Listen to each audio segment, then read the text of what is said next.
Hello, everyone, and welcome back to another episode of 1000 Gurus with me, your host, J.R. Yonacruz. Today's guest is a return guest, Julie Huynh. Julie is passionate about lifelong learning and bringing people together. She's originally from Chicago but grew up in Orange County.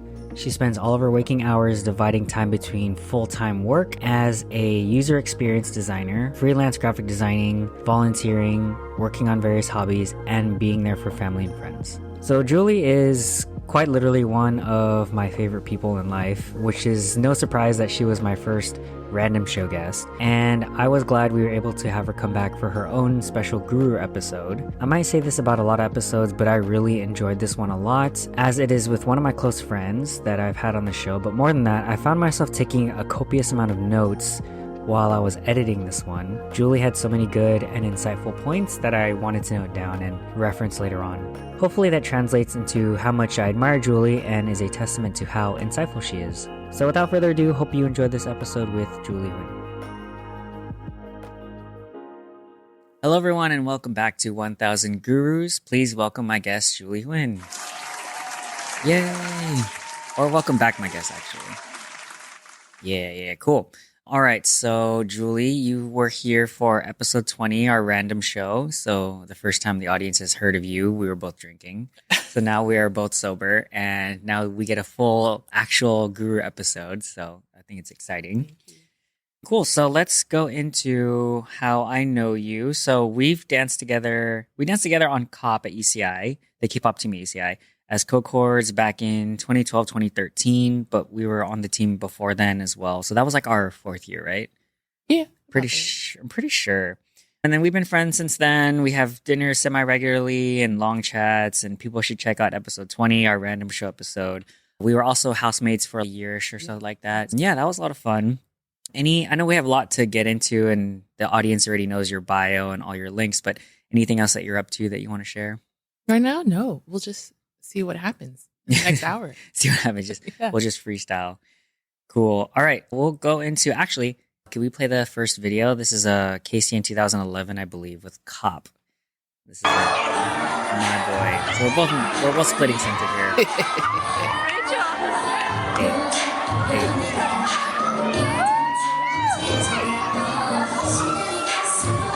So I was like, I wanted that part, but then there's also the body wave part. Well, really serving face. Thanks, so hyped. This was 13, 14 years ago. I feel like we could pull this off. Hey, get it. Okay, I think we're good. I'll Here we go. How do you feel about this, watching your old self? Oh, I can't believe how much energy we had. Yeah. So fit. We were so took it for granted. That's what I think about. Yeah. Is how much I took it for granted back then. Always thought about, I wish I could be more XYZ. But then when you look back, you're like, I already was more. I just didn't know it. Yeah. I think I feel the same. I feel like when I was watching that, I'm like, dang, I'm so like full out and into it. Because nowadays I'm just like, all right, I'm here, I'm dancing. Like I'm pretty unmotivated. I showed up. Yeah, I showed up, I did it, I'm dancing. But yeah, so anyways, that was a lot of fun. I'll link to it. So if you guys want to check out the full video, it's like a 14-minute or something like that, long performance. Yeah. All right, so first topic, as usual, origin story, career journey, aspirations. So Julie, could you just give us like where you grew up, what were your main influences, like people, events, experiences that eventually led to where you are today? I know it's a little bit of a chunky question, but anything come to mind of what shaped you to who you are today? Yeah. Okay, well, let's talk what came to my head the moment you asked those questions. Well, my hometown, Chicago. That's where I was born and raised. My people that I looked up to, mostly celebrities at the time, so Michael Jordan, Michelle Kwan, and then at some time, Kim Possible from the cartoon. So those were my three. Hold on. Michael Jordan, Michelle Kwan, and Kim Possible. Yes, those were my role models. It's a great intersection of people. But definitely Michael Jordan and Michelle Kwan. Oh. Okay. Yeah. So when I was younger, I regularly always followed athletes and their biographies a lot. I mean, I think at the time, for some reason, they were frequently on the backs of cereal boxes Mm-hmm. too. I remember Colin Powell was also on the back of a cereal box or something. So stuff like that was very influential to me. And then events, let's see, I moved to the West Coast when I was about, I think, 12 or 13 years old. So that was a huge shift in my life because Chicago was really different from Orange County. So I didn't want to leave. And then, I mean, I've been in Orange County, I think, for at least 20 years now since then. Yeah. So those. Wait, didn't you live in Texas? No, I just only went there several months of the year to visit my parents. Oh, I see. Okay, gotcha. So just to take a step back, so why athletes? Like, why Michael Jordan? Why Michelle Kwan? I don't know. I think during that time when I was maybe between the ages of 6 to 10-ish, the Bulls were killing it. And then plus Michael Jordan was so famous. And I mean, my father really liked to watch Michael Jordan games. And I just think something about how good he was at his craft that, and also Michelle Kwan at the time too. She was, I don't know their statistics or anything in terms of how many Olympics they were in and things like that. But those two people, I thought they were such legends in their sport that was a level of excellence that I wanted to be like. Those were my aspirations. That was like late 90s, right? Like 1990s. Yeah. I'm trying to place us in time. Yeah. Plus, like, I really liked to play sports as a kid too. So there was that. What sports did you play? So, yeah, really, the three were volleyball, soccer, and basketball. Those are the three that I liked the most. I mean, I of course wanted to be a figure skater too. I was about to say, what about figure skating? But that's not a sport. What about I secret excel at. agent? Secret agent? Yeah. I mean, actually, that's one of the career choices I wish I could have gone into, but only if I didn't have any friends or family or something, you know. See, there's your weakness. You have friends and family. Yeah. Otherwise, you could have been a secret agent. Yeah. All right. So then from there, you eventually went to UCI where we both went. And then you, correct me if I'm wrong, double majored in public health and Asian American studies? Correct. But, you know, when I went to college, it was really just biology or biological sciences. And then the reason Asian American studies came into the mix was I just felt at some point during college, I was getting fatigued from just too much of the left-sided science STEM work. Like I wanted something more creative. Oh, I see. Left-sided meaning like more science, logical, logic. Gotcha. Yes. And so I really wanted just something else in tandem. So I was like, why don't I just take on another major? Oh. It only was just happened to be Asian American studies because I was already taking certain electives towards it. So I'm like, oh, I only need 6 more classes. Why not? And it was great. I loved having that balance of that mix of both left and right, science and art.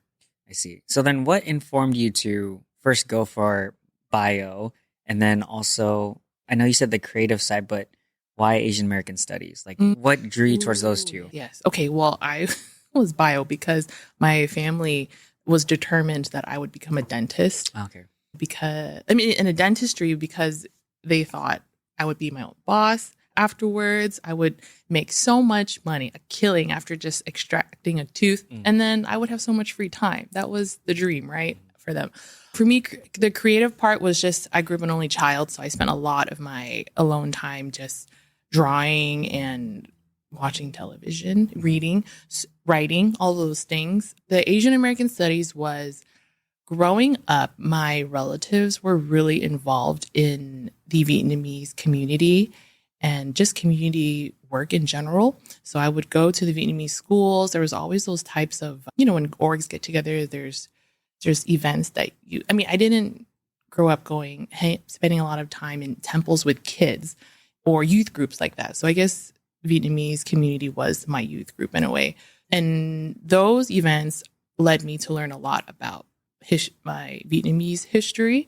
And then I think because of always knowing that history when I was younger, when I finally got to school and seeing that history in textbooks and academia, it was very interesting to me to see it in such a formalized way, recognized. So I really wanted to see more of how that was being taught and analyzed. Yeah. Okay. So it's like a curiosity, but also links to your heritage and whatnot and your experience growing up. I mean, ironically, I think I only took one history of like Vietnamese history class in college. The rest was, I think, more of the other Asian diaspora, just all the other cultures. So that was cool. What were some of were there any that stood out to you that you remember a lot, that you got a lot from, that you learned about? I didn't really know anything about Filipino, Japanese, Chinese American history and the migration from Asia to American, and how it was like for the early Asian generations to when they first came here, what it was like at all. I had no idea. I think this was maybe before the 50s. So that was because Vietnamese history, for me, a lot of what I learned, it really all started around the fall of Saigon, which is the 70s and 80s, and pretty much after 90s and all of the war. And that's really different from the life of Asian Americans before, when Filipinos, Japanese, Chinese all migrated. It's completely different. So yeah, nothing I knew about. Yeah. Did learning about all that stuff inform you? Well, it informed you, but did it change the way you saw present day or the communities around you in any way? Not too much. If anything, it just helps me learn more about Like more context? Context, yes. Roots, context. But nothing super deep in terms of, like, if I were to interact with someone, I don't think it would have any, it would go back to what It's I like, learned. oh, did you know that your family back in the Yeah, 30s? Exactly. So Your that's cultural heritage. yeah. So that doesn't happen I at see, I all. see. Mhm. So taking a step back, so double majoring eventually and finishing, how have your career aspirations evolved over time from when you were a kid until getting settled into your current career fields? Oh, yes. So in college, there were so many signs that I really didn't want to be a dentist, but I was really trying to I grew up in a very traditional Vietnamese household. So, as an only child, I was raised in such a way that I really wanted to be filial and respect my family's wishes. So I really had to make it through and see if I could be a dentist. But I really did not want to. And in my free time, I spent so much of my free time doing stuff like designing websites, spending over 12 hours a day on the computer, just tinkering on the internet. So how I got to where I am, which I'm a user experience designer / also, well, it's not the same thing, but also a graphic designer, was because after college, I just got an offer to work at a creative marketing firm. And I, at that point, was already thinking, this was when those software development boot camps started coming out. Like, I actually don't want to go too much detail about all the Silicon Valley and all that at the time, but I know at the time it was really hot. And one of my relatives told me that they could really see that I was really not wanting to be $500,000 in debt in dental school.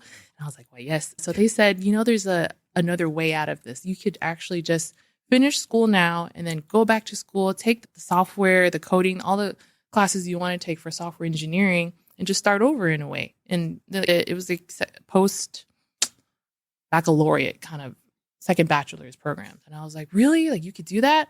I think because that for me growing up, there was just one way to live is you're in high school, you go to college, you have your career, and that's it. Everything was already mapped out in that way. So it didn't occur to me to take the windy way around and that there were second options and things like that. So yeah, in college, I was starting to take information and computer science classes, building those prereqs. So if anything, I was trying to go for that triple major. That was not a good idea. So by the time I graduated, I took that job as a graphic designer part-time.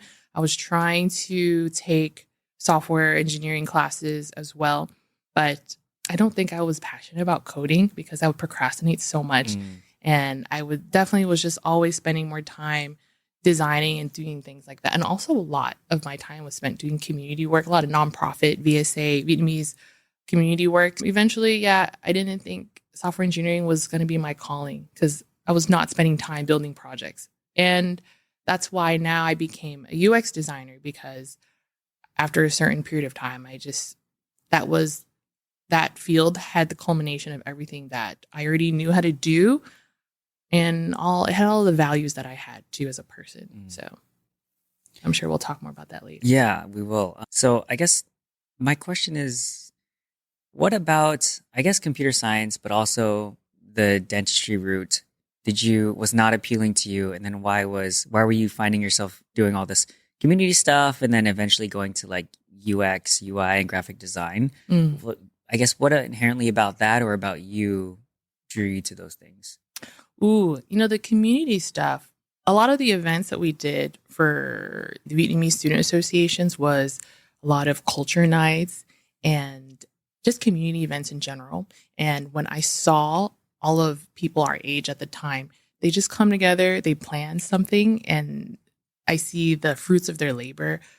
That energy was so attractive to me. I was like, I want to be a part of something for the community, because at the time I was in the audience and I was so inspired by it. And I wanted to repeat that cycle. But instead, I wanted to be part of the behind the scenes to do that work. So that was the appeal for me in community work.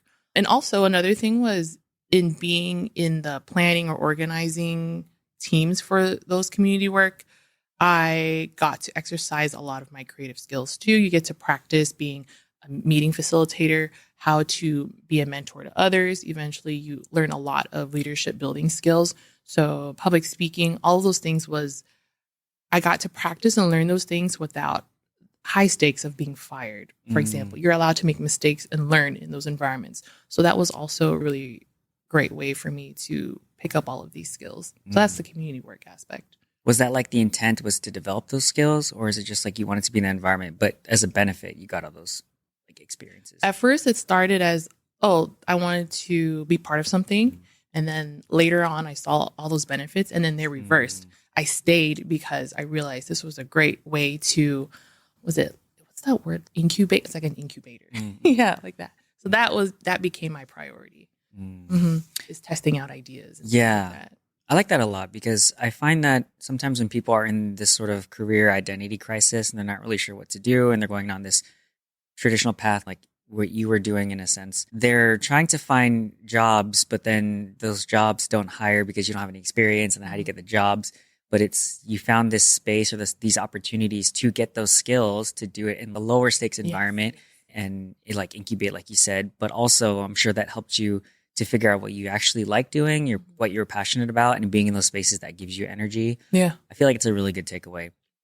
And so I guess is it safe to assume that it was just those signs that you weren't into software development and then you weren't really into like dentistry or like the bio field? You're just like, I'm not really feeling this, but then all these other things. Oh yeah, the dentistry. I mean, I honestly really like teeth. I mean, when people smile and I'm like, wow, what a beautiful set of teeth. I like the aesthetics of your face. Yeah. But the reason I think I wasn't appealed by it was the idea of I would have to do it every single day. Oh, I see. Going to work. And I mean, obviously I didn't become a dentist, so I could definitely be misconstruing. Right. But at the time, my 19-year-old self was just thinking, I don't want to be sitting and doing that sort of all career of the time. lifestyle. Like you're like, I'm not sure if I want that. And also had interned at a dentist's office for some time. And I already knew it was a bad idea, but I was already asking the dentist questions like, do you think it's possible I could have a second career in addition to being a dentist?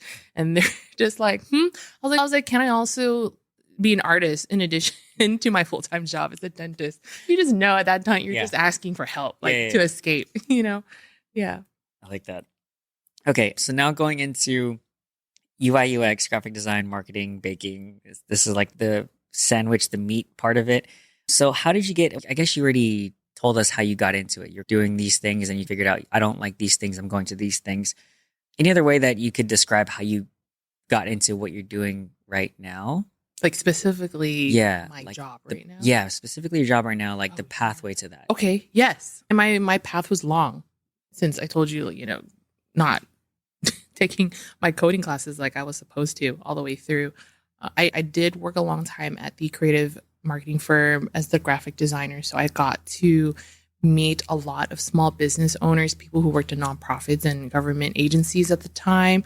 So that was my exposure to seeing what it's like to help with marketing and design for small businesses. And then, but with user experience, UX, that I took a class just one class at UCI when I was doing my prereqs, and it was called Human Computer Interaction.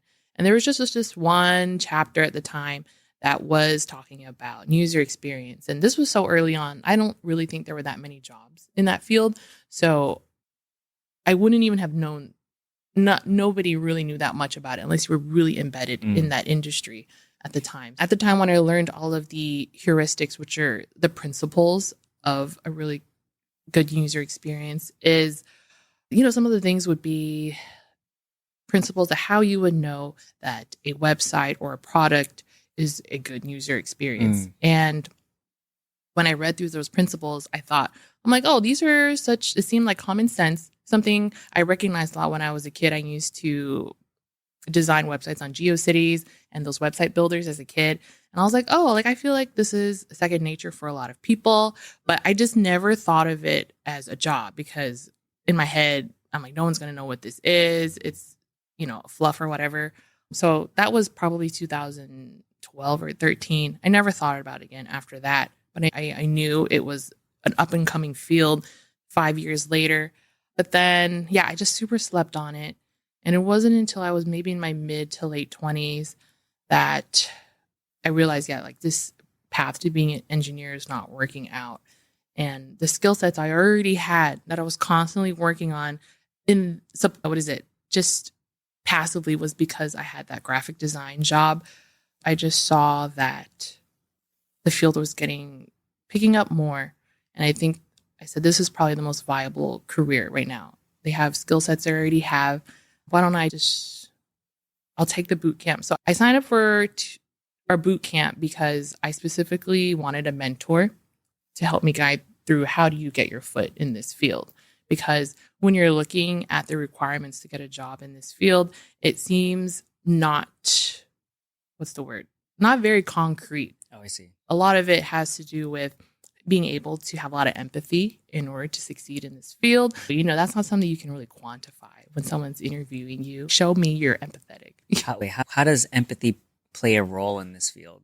Because UI UX, right? Yes. Yeah. And when you're doing user experience, you're thinking about someone else's experience the entire time. I see. Okay. Yeah. So you have to be able to not let your own biases affect what you want to make. It's not about you. It's about humans. And one of our principles is human-centered design. All the problems you're trying to solve are to solve other humans' problems. And so I think, when, for example, if someone asks you oh, what do you think of this design or this product experience? It's very easy to be like, oh, well, I thought this was problematic. This was frustrating for me. But in my field, you do have to do research to see how it affects everybody else, especially representation too. Everyone uses digital things very differently. It depends on if you are colorblind, if you can't use a keyboard or a mouse, or what else is there? You don't have access to certain devices. That we have to think about how people can get access to this information in all of those different ways, not just the most tech-savvy user. I see. Okay, taking a step back, would you mind defining user experience and user interface or UI UX for the audience and how they're different and how they're intertwined? Yes. Oh, I should have brought my worksheets. I just had them too. You can link to it if you have something online. Yeah, that's true. Yeah. I think the link actually is UX, it's not UI.com. I don't know. Anyway, But so user experience, don't take it verbatim. Just take it verbatim. I think it's a very fluid definition depending on which school of thought you're going into. But so that's a good question then. Let's just start with UI, user interface. Yeah. That's the look of your, for example, let's just say when you're driving your car now, a lot of cars have that console where you press the buttons. That's the interface. That's what you're working with. The buttons, how they look. Someone thought about all the colors, the sizes and things. So just what you're seeing. Yes. This interface, even when you're at an ATM machine, all the buttons you're pressing on, that's the interface. I see. That's your user interface. But user experience is how you interact with a thing itself. So if we actually take it back to times before there was computers, it would be the experience of how you use this cup. That would be the user experience, is like a tea, was it a kettle or a pot or something with the handles? Those are things we call, well, maybe I'm getting too technical. I was going to call it affordances. But let's imagine, imagine if your cup didn't have that handle, then you would just, I don't know, maybe it's less easy for you to grab onto it. But that handle gives you that affordance. And someone who designs these products, these physical products, are thinking about the user's experience. So it's the how, essentially, Oh, I of see. how the product works. Gotcha. Mhm. So it's more of that how you interact with the Yes. thing as opposed to just the user interface, which is like what you're seeing. Yes, correct. The beauty of it. Right. That's the beauty. So going back to the digital, but nowadays, because our world is very technological, now there's the field for user experience design in a digital sense. And so whenever you're using a website or a product, an application, a piece of software, we think about obviously how it looks too, but how you use the thing so that we take you through it and make sure it gets you to your end goal. We need to get people to get to what they need as quickly or as pleasantly as possible. Or like intuitively, ideally, Mhm. right? Yeah. And honestly, my field, it's not limited to just digital experiences when you're going to the airport and how you navigate around the Oh, I airport see. and signage. All of those things are all part of the user experience. I see. Okay. I guess to follow up to that, it's a two-parter, but what are the biggest challenges of being a UI UX designer or being in the field? Mhm. And maybe what are some lessons or takeaways that you would give to someone in the field or coming into the field or want to be in this field? Okay. So first part is what's most difficult Yeah. about my field. Okay, I think it depends on what level you're at. But let's say since I've been in the field for about 5 years now, specifically as a user experience designer, in the beginning, it was really difficult to know what the right, quote unquote, the right solution or problem was. There's always so many ways to solve a problem. It's like art, right? Yeah. What do you think when you think of that? Yeah. Yeah. Because it's not this is the exact way to do the thing. It's not from A to B. It's kind of like there's different ways, but Yeah. an experience is subjective, Yes. right? Yes. And also because I didn't have as much experience at the time, I probably didn't have all the tools in my toolkit to know how to get to that, how to narrow it down as quickly as possible. So I think I was just constantly paralyzed by how do I know what would be the best experience for people? But then later on, research is probably what helps the most. Getting all the qualitative and quantitative data and analyzing it to truly understand your audience and your target people that you're trying to help, that really informs a lot of what the solution should be. Yes. But nowadays, I think my new challenge is strategizing and thinking about the long term, what's sustainable in terms of solving problems. And yeah, thinking about big picture stuff, a lot of big picture. At the time, it was more about like, how do I do the thing? But now it's more of like, how do I make an impact with what I'm doing? Do you have any examples of that sort of strategy level challenges that you're thinking of? I think, okay, well, let's just start with limiting it to the workplace, like the product you're working on. A lot of it now is thinking about how it'll affect the business. So my title actually at work is product design. So I'm not actually called a user experience designer. That's just what our field and craft is. But my title is product design because product also includes thinking of the business aspect, is how is this all going to help the product grow and, I don't know, helpful to the business itself.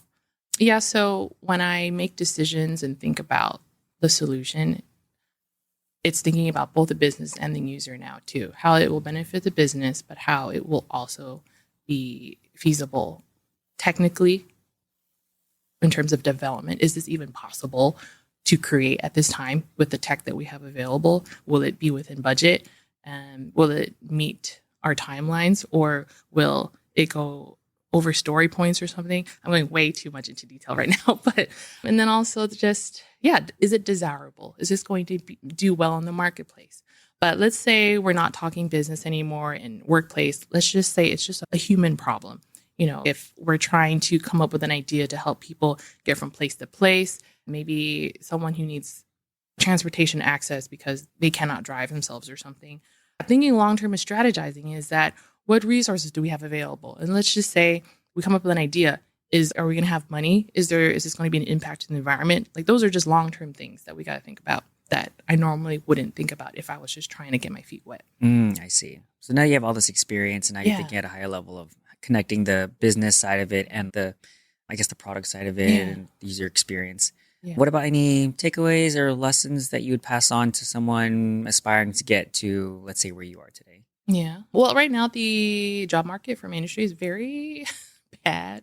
So in the sense that it's bad just because, there were, I'm sure you know about all the layoffs in the tech industry the last 2 to 3 years. So there's a lot more candidates in the job market now and less jobs. And also employers are currently really selective too. And because there's such an influx of people who are applying for jobs, not everyone's applications are getting seen. There's just no way. There's thousands of applicants in the pool. Right now, I've heard that the only really way is if you know someone, referrals and things like that. But right now, I think it's just practice. Practice. That's what I'm currently doing right now too, in order to stay competitive and sharp. Because I've met with mentors over the years, and I always ask, like, how do I stay competitive? How do I get to the next level? And it really always comes down to doing the reps and practicing. And that was a concept that has followed me ever since college. I'm a huge procrastinator. And the reasons I failed in certain things was because I did not do the work. I did not practice. Like I didn't do well in OCamp because I didn't do the practice. Math, I could have done better, but I didn't do my homework. So it still follows me to this day. If I wanted to excel in anything, you just have to put in the work every single day. And maybe you don't have to be obsessed, but you just have to put in the work. And I think that's really what it comes down to. That's it. So then just to keep working on your craft, put in the reps and continuously try to get better. Yeah. And just getting started. I'm someone who's paralyzed a lot about getting started, and I just keep avoiding putting it off. But maybe just chip it little by little. What do you think causes people to procrastinate and put it off? Me? Like people in general, but maybe you, I guess. With people, I don't know. I won't speak for people, but You're not people. yeah, I would have to do research and interview people, just like how I would do at work. That's the method. But if I would draw from my own experiences, fear is what keeps me from getting started and really tackling the problem head on. Fear of failure and not meeting expectations that are usually that I've created a narrative for myself. Being so hard on oneself, that's maybe another factor that goes into it. But you've done a lot of things. So how did you overcome it in those instances? Oh, what do you mean by a lot of things? Well, I mean, you've gotten somewhere in life. Oh, right. So you've done a lot of things and you've achieved a lot of things. So if fear stops people and fear of failure or something like that, how have you managed to still make progress on the things that you are doing? I think a lot of it, certain things that I already was intrinsically motivated to do. So that one is not as uncomfortable because you want to do that. You want to pursue those things. But the things that you don't want to do are the ones that are hard. And can we just do things we want to do then? Right? But if you just did it all the time, I don't think you'll be as apt to grow. And that was something that I had heard a really long time ago when I was in my early 20s was, if you're feeling uncomfortable, that's when you know you're growing. And, not a lot of people, I think, like to be uncomfortable, meaning not saying that they aren't being uncomfortable, but it's not, no one likes to feel that way. Right. So it's not pleasant. It's like, I would like to be uncomfortable today. Yeah. You don't voluntarily want to, but it's just constantly putting yourself in that position in order to just, what's that saying I heard recently that I really like? Iron, what is it? Iron sharpens iron? Yes, that one. Oh, okay. Yeah. So it's not the same, but it's a great saying though. Yeah, it is, right? Yeah. I do have to force myself sometimes to put myself in positions I don't like because I know that it's going to build my character. It's worth it in the long run. Yeah. But I'm not at that level where I do it enough that I'm growing exponentially. It's just baby steps for me still because at the end of the day, I'm a bit lazy and given to, certain things that I really think are comfortable. But, I think, what was the original question again? Wait, what was the original question? Yeah, I felt like I was rambling. No, I think you got it. I think I was like, okay, we hit it, but everything else is great. Oh, yeah, what stops people from... Yeah, I guess from fear, because you mentioned, like what stops people from putting in the reps and doing the things. And kind of went on that maybe tangent. Just not knowing there's no guarantee. Right. I think that's another one too.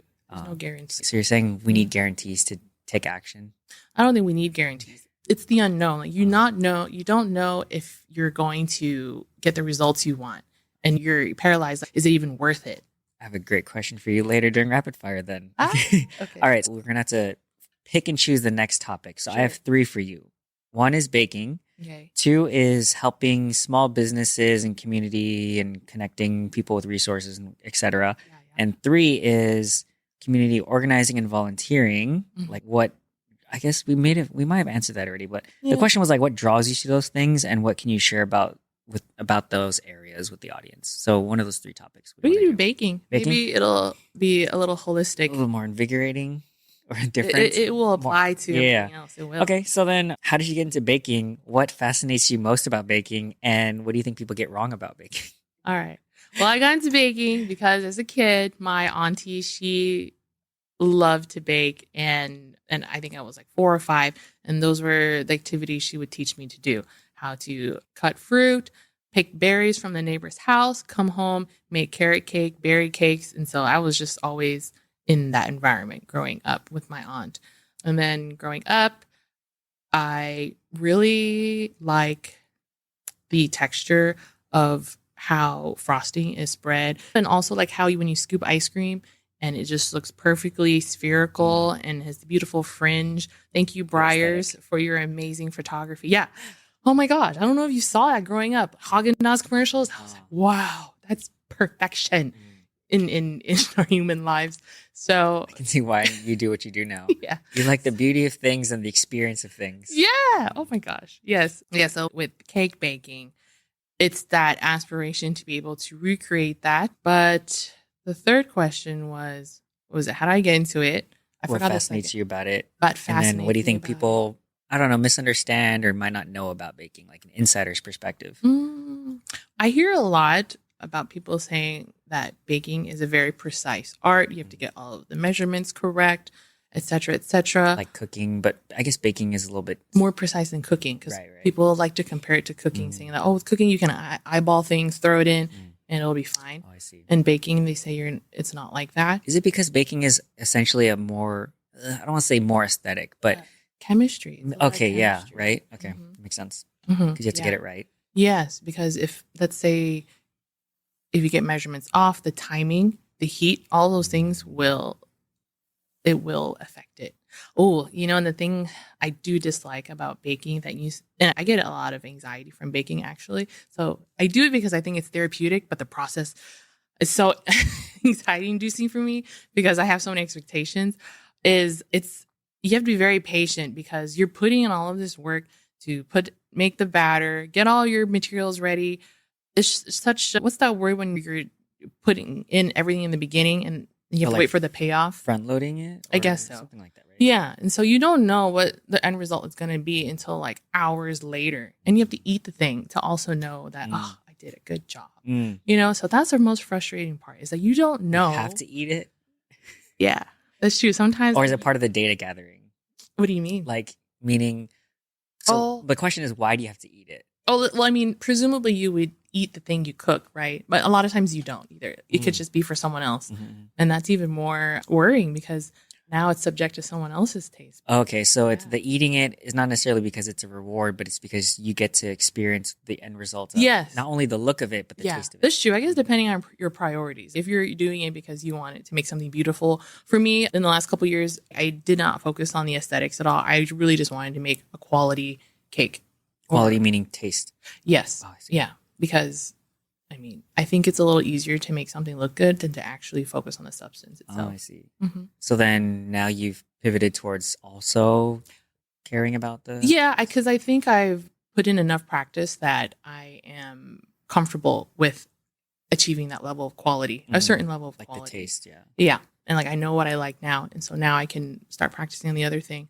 But your original question was what people get maybe misconstrued about baking is, I think I realized lately is that having put in a lot of practice more and more, you actually feel like you could freestyle a little. It's not so much that I'm starting to put in more ingredients or eyeballing things. I mean, cooks, professional chefs can do that too. But it's the ease and comfortability knowing that if something goes wrong, you know how to mitigate.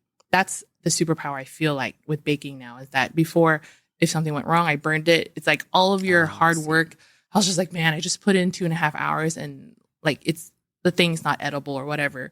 But now I can basically patch up and do a lot of damage control. And for me, I think that's makes me feel really empowered when it comes to problem solving in other areas of life too, is that if you spend enough time practicing and being comfortable with whatever it is that you're working on in your craft, you'll know your own loopholes and the ways ins and out. And you can wield that sword in your way really well, as opposed to feeling, oh, if this way doesn't work, you're just like, okay, I mean, that's it. I have no other plan A's, B's, C's, or anything. So correct me if I'm wrong. Once you get to that level of skill in something, you're more able to be flexible and adapt and handle those situations that you're not expecting because you have that level of skill to freestyle it and be flexible. Yes. And that's honestly the marker or milestone that I'm seeking whenever, like with work, for example, like when I finally got to a level where I felt comfortable, I was like, oh my gosh, thank goodness. Now I feel like I'm at the top of at least maybe not the top of the mountain, but I made it to a point where I can see everything because I spent so much time trying to get up. Like I could not see what was happening, what the point was, the big picture. So getting to that point where you can really take in like, wow, this is how much I've been able to do so far. And now I know in the next ladder up how to re-strategize and make it more efficient. I like that. I feel like that's applicable to a lot of things, right? It's try to get to that level of skill where you're comfortable, and then now you have the more flexibility to figure out your own style and approach to things, but you have to learn the rules inside the box and develop a certain level of competency. Yeah. I like that a lot. Okay, let's move on. I guess it's on the same vein, but the few things that I want to touch on, or I guess you can pick and choose. One is you mentioned upgrading your life's operating system from Julie 1.0 to Julie 2.0 to explain what that means. Or 2, how does one get better at their craft? I guess we talked about that. And then 3, could you elaborate on this I know nothing mentality? Yes. Like to tackle. I'll do the first and third. Yeah. So upgrading my life's operating system. I knew back in the day, maybe during college, I used to name my calendars like Julie 1.0, Julie 2.0, because I had this expectation for myself at the time is that my 2.0 is just a better version of myself than the last one. And so it's calendars because it's, this year I want to have reached a certain level of, like being maybe like a better public speaker, or maybe I'm more mature in certain areas of thinking, things like that. And also because I know that at the time I was trying to be like into tech and all that. And so that's just how my mind worked, just upgrading the systems and everything. But it's, during high school, all throughout after that, I was really just so deeply invested in self-development and productivity, sort of, but a lot of self-development. I don't know why. It's not because it's some trend that I just picked up. It was just, I think I was already programmed to always want to become a better person in some way, be a better human, really. And so I loved reading books like Chicken Soup for the Soul and all those things, reading about people's life experiences and stories in pursuit of lifelong learning. I just wanted to know what was out there and how to just not be ignorant and what's that other C word that I really, being complacent. I think that was the one thing like I really feared was being complacent of a person. So that's why it all kind of funnels into me trying to upgrade my system is that, maybe I was just trying to be like a chat GPT at the time, just know everything. Well, just pursuit of knowledge. That's where it comes from. But the third thing you asked was about I know nothing mentality is, I thought that if I approached life as if I didn't know anything, I would be more receptive to learning things because like an empty cup. Yes. And also I would credit my father for teaching me this because as a kid, I don't know why I said, I know. I know, your parents are always nagging you and you're just like, I know. And so he told me, he was just like, you need to shut that down because you're not going to learn anything in life if you keep saying, I know, because someone will obviously know something that you don't. And you've already cut them off. You're already cutting yourself off from that pool of knowledge. And I was like, of course, I know. I'm just kidding. Well, obviously, I know that, Dad. Yeah. Yeah. So, yes. And it's absolutely true. Whenever I meet people or just anyone in general, I really try to just act as if I know nothing, because most of the time I really don't. I want to know how life is from their perspective. And that is what informs me about quality of life in general. What else is out there? Yeah. I like that a lot. It reminds me of that one saying where it's the most expensive thing you can own is a closed mind. Similar vein. Oh, because it like closes off opportunities and potential to grow, like what you're saying. Yeah. If you have that closed mind of I already know everything or I know all this stuff. Yeah. But being open-minded or having that empty cup allows you to grow a lot more and improve your life in many ways. Oh, yeah. Having an open mind is one of the most important things to me. It's just living in this life. I mean, obviously, I'm not perfect at it, but it's just that pillar that I'm really constantly trying to live by. I like it. Cool. Anything else on that topic you want to, before we jump into rapid fire questions? Cool. All right. So we have maybe 10-ish minutes. So we'll see how fast this goes. Rapid fire questions. You ready? Okay. First question, billboard question. I can say this without looking. If you could put up a sign for millions of people to see, what would it say? Everyone is different. That's what I would put. And then maybe in smaller text underneath to let people know that not everyone's experience is the same. Their perspective will be different. So you can't judge your experience or judge why things happen the way they do by your own experience only. Everyone is going to experience it differently. Yeah. Big open-minded. Wow. It's like you're a user experience expert. It's about empathy. There you go. There you go. What is one of the hardest challenges you faced and what did you learn from it? One of the hardest things was, I mentioned early on, I grew up in a very traditional Asian household, and being able to marry the values in American life and traditional Vietnamese life was really difficult with my family. Yeah, that was probably one of the hardest things I had to navigate with parents, and without going into too much detail. Yeah, it was a little bit psychologically damaging. So that was probably one of the hardest things ever. Makes sense. I'm sure a lot of people can relate to that. Oh yeah. You know. Of course. Yeah. A self-inflicted wound. Do you have a story or a lesson about something that's gone wrong and it was your fault, no one else's? Yeah, just all the times where, like I mentioned, failing classes or just not it's because I didn't do the work. That's probably one of the most like lamest and shameful things is you should be doing something, but you're not doing it. And yeah, that's a self-inflicted wound. So I know like I could have achieved XYZ, but I didn't because I just want to do something else instead. That I don't know why, but maybe I should stop saying laziness, but it could just be a lack of motivation.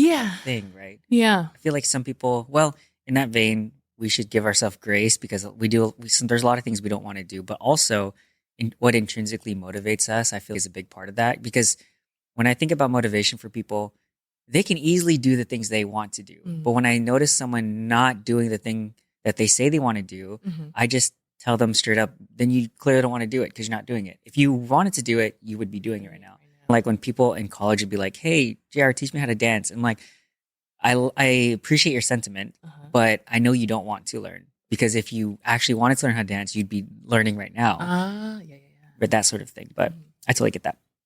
So these might be the same, but it might be different. First one is, if you could redo one thing, what would you do differently? And the second one is, if you could give your younger self advice, what would it be? Okay. First one is what I would do differently is probably have gotten started career-wise earlier. Because I had mentioned earlier, I took a long route to get to my things I'm doing now.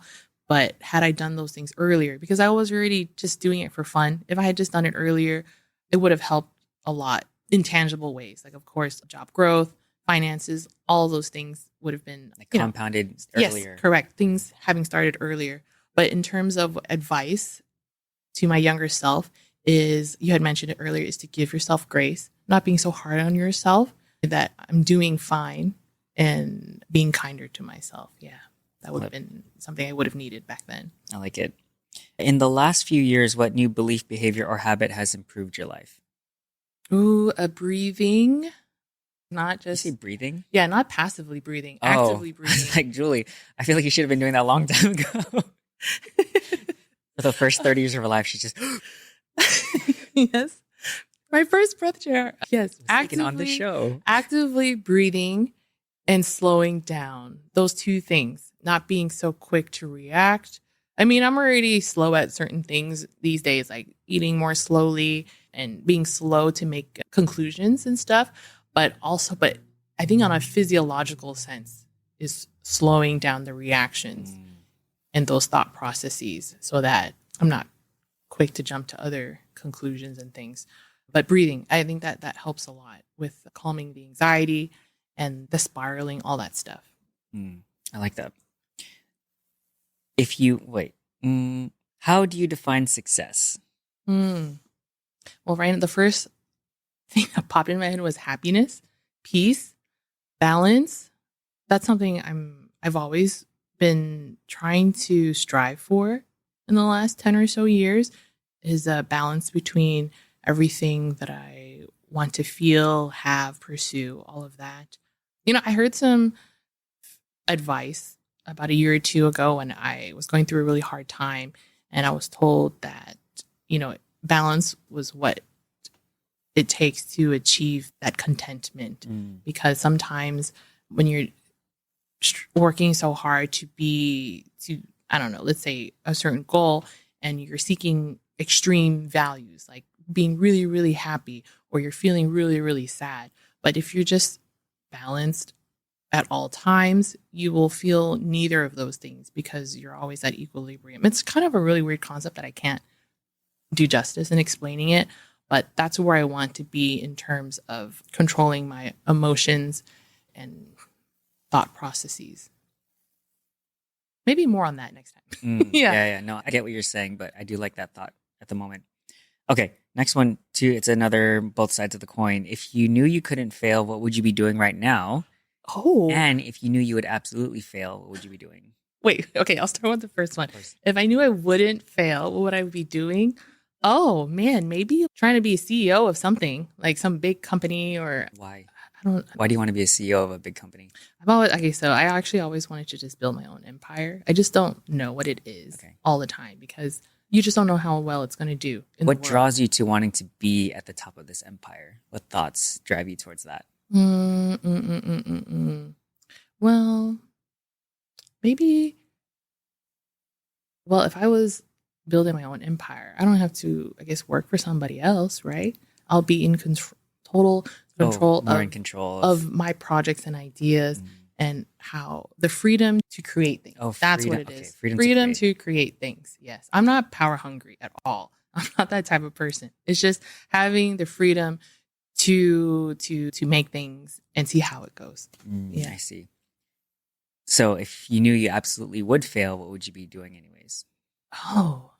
Some like just making art or something like that. I think with that one, that's also another new lesson I've been trying to instill when I'm doing it, is not trying to make it reach a certain standard or level. Is like just doing it for the sake of feeling the process and being happy with each movement, motion, is being grateful that I can even do this right now. Having this moment to make this brush stroke or have the time to draw or paint and being present.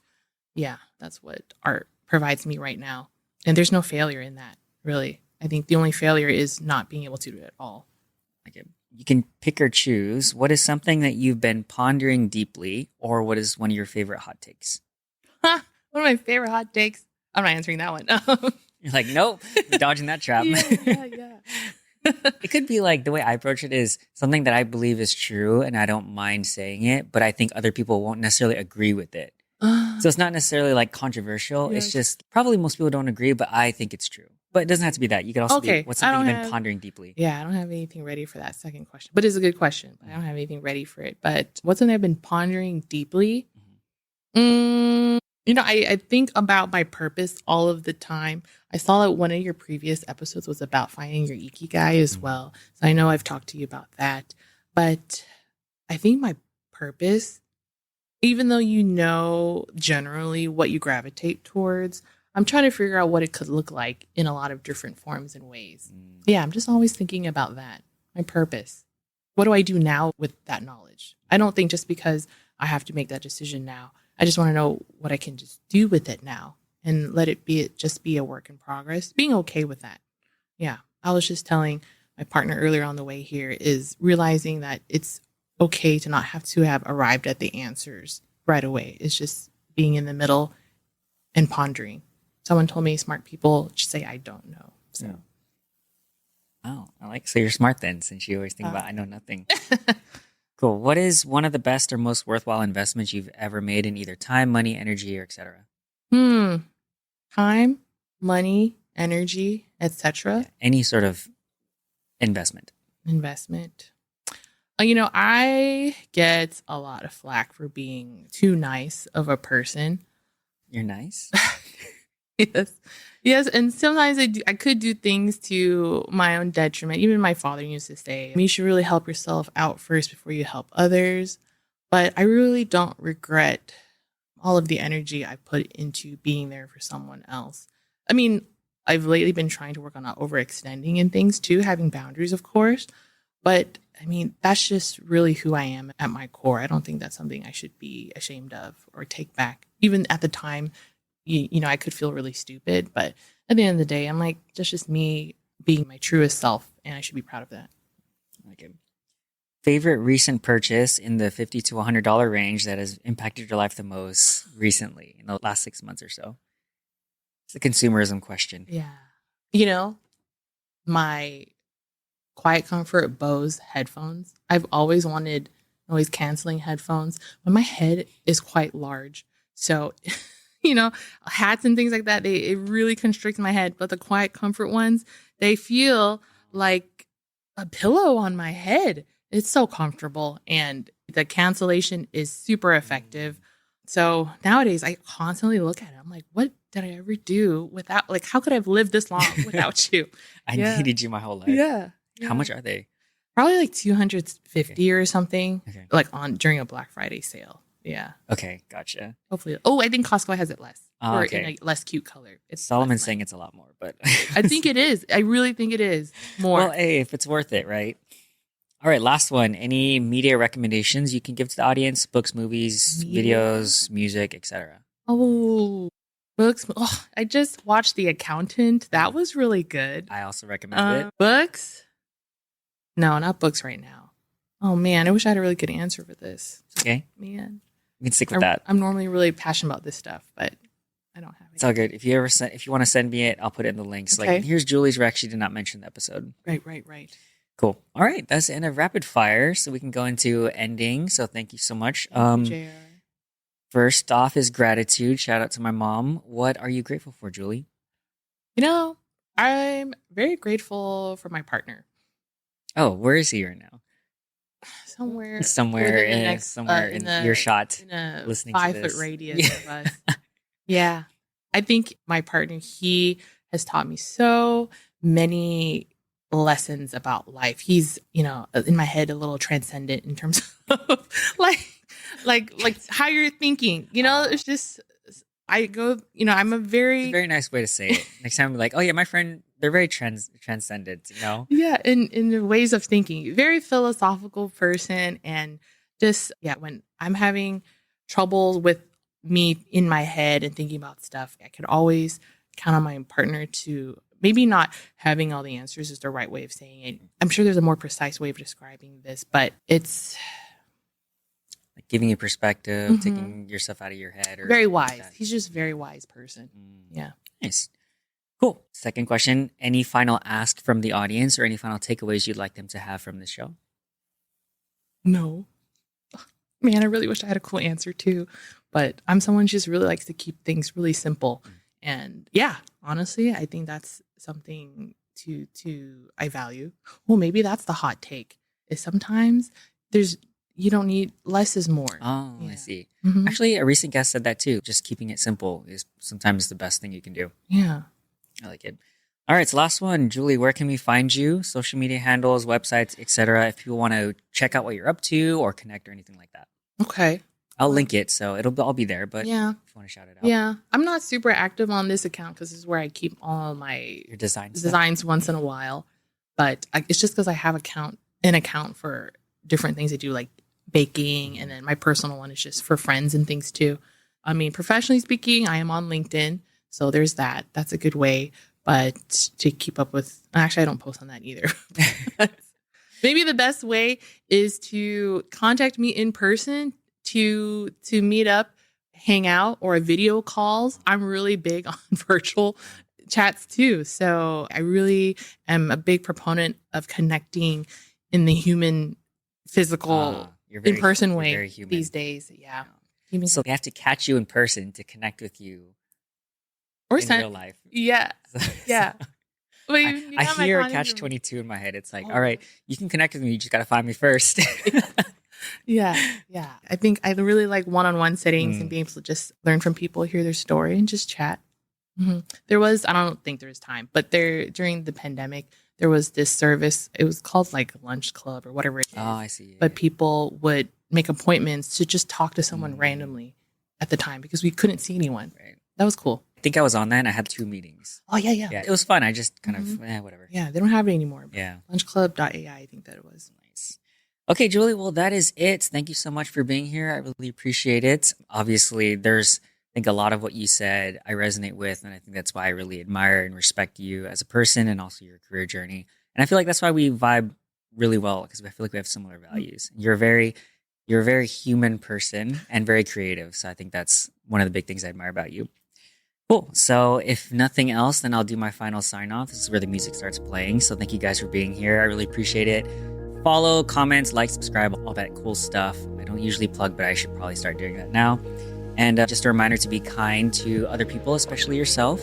And remember that you can always learn something from someone if you take the time to listen. Thanks for being here.